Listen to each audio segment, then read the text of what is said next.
बिस्मिल्लाहिर्रहमानिर्रहीम। आज हम शुरू करने वाले हैं एक्सरसाइज 3.3 का क्वेश्चन नंबर 1। क्वेश्चन नंबर 1 में उसने कहा कि वैल्यूएट द फॉलोइंग इंटीग्रल्स। हमने इसमें इंटीग्रेशन फाइंड करनी है, ठीक है। तो इस क्वेश्चन नंबर 1 में हमने क्या करना है, इसको लॉग की फॉर्म में करना है, ठीक है। सबसे पहले हमने इसको लेट करना है, डेरिवेटिव लेंगे, उसके बाद उसका इंटीग्रेशन लेंगे। यानी देखें फर्स्ट पार्ट हमारे पास क्या है, -2x over square root 4 minus x square, ठीक है। तो अब देखें हम क्या करेंगे, हम सबसे पहले क्या करेंगे, लेट कर लेंगे। ये नीचे वाले हमारे पास जो सी भी इक्वेशन होगी, यानी z is equal to 4 minus x square. हमने नीचे वाली को z के इक्वल क्या कर लिया, लेट कर लिया। उसके बाद हम क्या करेंगे, taking derivative d over dx on both sides, ठीक है। हम जब इसका डेरिवेटिव लेंगे तो एक तरफ हमारे पास dz ओवर dx बन गया और दूसरी तरफ 4 का डेरिवेटिव होता है 0, माइनस का साइन। यहां पर अब x की पावर 2 है तो यहां पर क्या होगा, पावर रूल अप्लाई। तो पावर को पहले लिखेंगे, पावर में से -1 और साथ में इक्वेशन का डेरिवेटिव, यानी dx ओवर dx हमारे पास होता है 1 के इक्वल, ठीक है। 1 के इक्वल होता है तो हमने क्या करना है, लेट करना है नीचे वाली को। उसका बाद डेरिवेटिव लेंगे, डेरिवेटिव तो dz ओवर dx हमारे पास आ गया -2x, क्योंकि dx ओवर dx हमारे पास होता है 1 के इक्वल। तो dx इधर डिवाइड हो रहा है, दूसरी तरफ जाकर ये मल्टीप्लाई हो जाएगा, dz is equal to -2x dx, ठीक है। तो ये देखें ऊपर हमारे पास क्या है, -2x। तो अब हमने क्या करना है, put value of -2x dx is equal to dz, यानी इसकी जगह पर हमने dz पुट कर देना है। तो हमारे पास क्या होगा, इंटीग्रेशन ऊपर क्या पुट करेंगे, -2x dx है तो ऊपर आ जाएगा dz और नीचे हमारे पास क्या है, स्क्वायर रूट। अंदर वाली को हमने z के इक्वल लिया तो हम इसको लिख देंगे z, ठीक है। तो देखें अगर वेरिएबल की पावर स्क्वायर रूट हो तो हम उसको लिखते हैं x की पावर 1/2। अगर ऊपर 1/2 पॉजिटिव में है तो वो नीचे आकर हमारे पास आ जाएगी माइनस में, यानी नेगेटिव पावर 1/2। इसी तरह ये नीचे पॉजिटिव है, इसको हम ऊपर ले जाएंगे तो ये हमारे पास इंटीग्रेशन z की पावर -1/2 dz। इंटीग्रेशन आपने किस तरह लेनी है, देखें इंटीग्रेशन अगर हम किसी भी वेरिएबल के लिए, मसलन x हो, उसकी पावर अगर कुछ ना हो तो वो 1 के इक्वल कंसीडर होती है, ठीक है। हम जब इसकी इंटीग्रेशन लेंगे, इंटीग्रेशन क्या लेते हैं, वेरिएबल की पावर में +1 ऐड कर देंगे और नीचे भी पावर लिखेंगे और साथ में +1 ऐड कर देंगे। यानी वेरिएबल की पावर 1 थी, 1 + 1 कर दिया, नीचे भी पावर लिखी और +1 ऐड कर दिया, ठीक है। तो ये हमारे पास x² ओवर 2 आ गया। इसी तरह हम जब इसकी इंटीग्रेशन लेंगे, इसकी इंटीग्रेशन में हमारे पास क्या आएगा, इंटीग्रेशन z, इंटीग्रेशन को हम नहीं लिखेंगे, ठीक है। -1/2 पावर को लिखा, +1 ऐड कर दिया, नीचे भी पावर को लिखा और साथ में +1 ऐड कर दिया, +c को साथ में जरूर लिखना है, ठीक है। तो देखें ये हमारे पास आ गया z की पावर 1/2। जब -1/2 +1 का एलसीएम लिया तो हमारे पास पावर 1/2, नीचे भी हमारे पास पावर 1/2 आ गया, क्योंकि जब इसका एलसीएम लिया +c। तो 1/2 नीचे 2 डिवाइड हो रहा है, ऊपर जाकर ये मल्टीप्लाई हो जाएगा, यानी 2z पावर 1/2 +c। अब हमने क्या करना है, put z is equal to 4 minus x square. हमने क्या करना है, z की हमारे पास जो वैल्यू थी हमने उसको 4 के इक्वल जो सी 4 माइनस लेट किया था उसमें पुट कर देंगे। तो ये हमारे पास 4 minus x square root +c आ जाएगा। यानी स्क्वायर रूट को हम पावर 1/2 लिख सकते हैं, पावर 1/2 लिख दिया, ठीक है।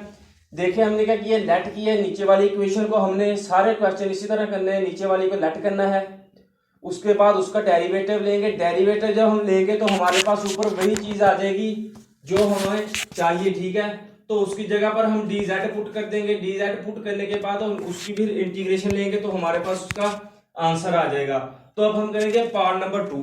पार्ट नंबर 2 में अभी अब हमने इसी तरह इंटीग्रेशन लेनी है। सबसे पहले उसको लेट करेंगे, ठीक है।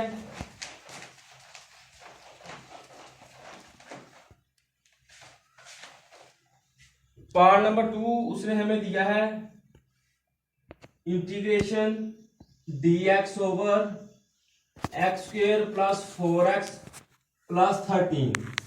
अब देखें उसमें ये उसने क्या है कि dx over x square plus 4x plus 13 है, ठीक है। तो देखें एक्स स्क्वेयर प्लस 2x, ठीक है, ठीक है, और यहां पर 2x और साथ में 2 और प्लस 2 का स्क्वेयर खोले तो ये हमारे पास होता है x square plus 4x plus 4। तो यहां पर हमारे पास क्या है 13 है, तो 4 में कितनी एडिशन करें तो हमारे पास ये 13 आ जाए, यानी हम क्या करेंगे 13 माइनस 4 9, तो हम क्या लिखेंगे प्लस 9, यानी हम इस पूरी इक्वेशन को इस तरह अलग-अलग करके लिख देंगे। यानी क्या लिखेंगे integration dx over x square plus 4x, ठीक है, प्लस 4 और प्लस 9। तो इसका ये हमारे पास क्या बन जाएगा x प्लस 2 का स्क्वेयर, ठीक है। इसका हमारे पास स्क्वेयर खोलें तो ये बनता है, तो हम क्या लिखेंगे इसकी जगह पर dx ओवर x प्लस 2 का स्क्वेयर प्लस 9 को हम वैसे ही रहने देंगे। अब हमने क्या करना है 9 को हमने बाहर कॉमन ले लेंगे, ठीक है, यानी 1 ओवर 9 को जब हम कॉमन लेंगे तो जो भी अगर डिवाइड हो रही है हम उसको कॉमन लें, यानी कोई 1 प्लस 3x है, अगर हम इसमें से 3 को कॉमन लेंगे तो हम इसको क्या करेंगे 3 को कॉमन लेंगे, अगर मल्टीप्लाई हो रही है तो दूसरी टर्म के साथ ये डिवाइड हो जाएगी, यानी 1 ओवर 3 आ जाएगी प्लस x। अगर यहां पर मसलन 1 प्लस x ओवर 3 होता, अगर हम 3 को कॉमन लेते तो हम इसको लिखते 1 ओवर 3 को जब कॉमन लेते तो हम 3 को इधर डिवाइड हो रही है तो दूसरी टर्म के साथ ये मल्टीप्लाई होगी, यानी 3 प्लस x आ जाना था।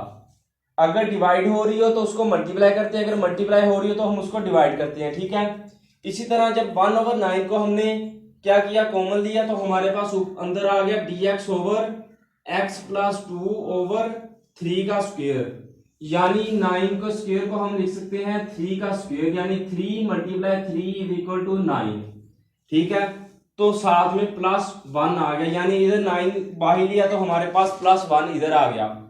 तो अब हम क्या करेंगे देखें integration 1 over 1 plus x square dx हो, या integration 1 over x square plus 1 dx हो, हम उसको लिखते हैं tan इनवर्स x, और साथ में अगर x के साथ कोई भी कांस्टेंट हो तो हम उसको नीचे डिवाइड कर देंगे, अगर 1 है तो 1 कर देंगे तो ये हमारे पास tan इनवर्स x आ जाएगा, ठीक है।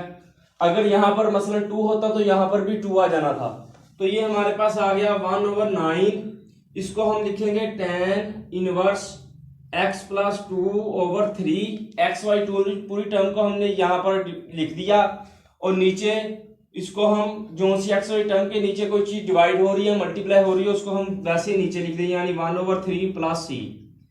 तो 3 1 जा 3, 3 3 जा 9, तो ये हमारे पास 1 over 3 tan inverse x plus 2 over 3 plus c। तो ये हमारा पार्ट नंबर 2 कंप्लीट हो गया है। हमने क्या किया सबसे पहले इसका फार्मूला क्लोज किया, उसमें से 9 कॉमन लिया, और यहाँ पर हमारे पास tan का फार्मूला बन गया, हमने उसकी इंटीग्रेशन ली तो हमारे पास उसका आंसर आ गया, ठीक है। अब हम करेंगे पार्ट नंबर 3।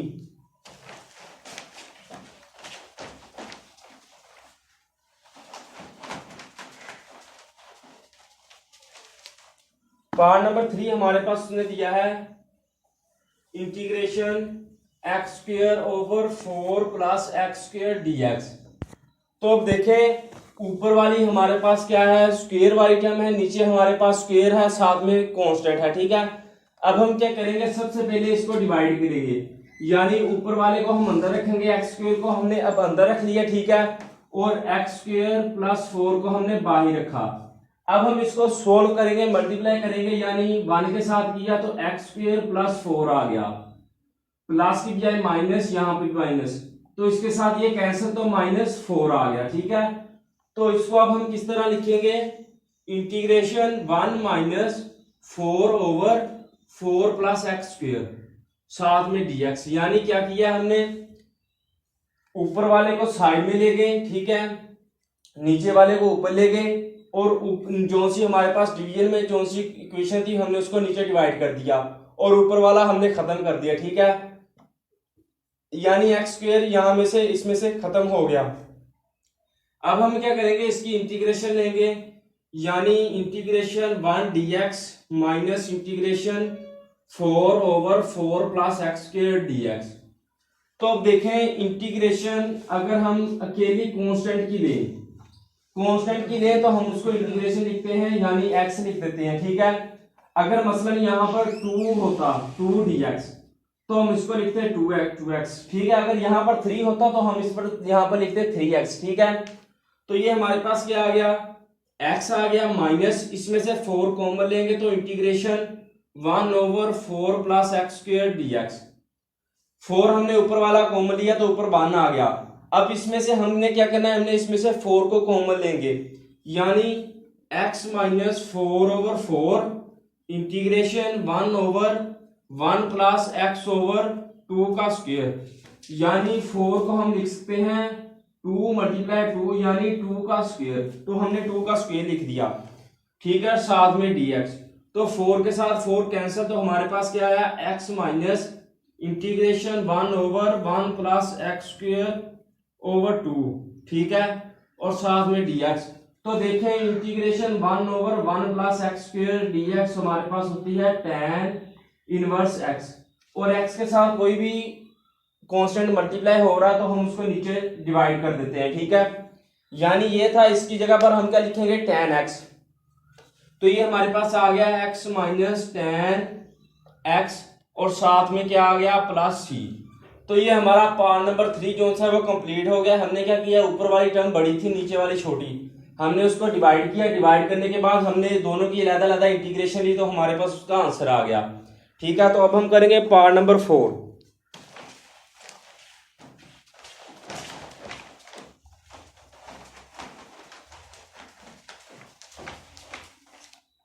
पार्ट नंबर 4 उसने हमें क्या दिया है, integration 1/x log x dx।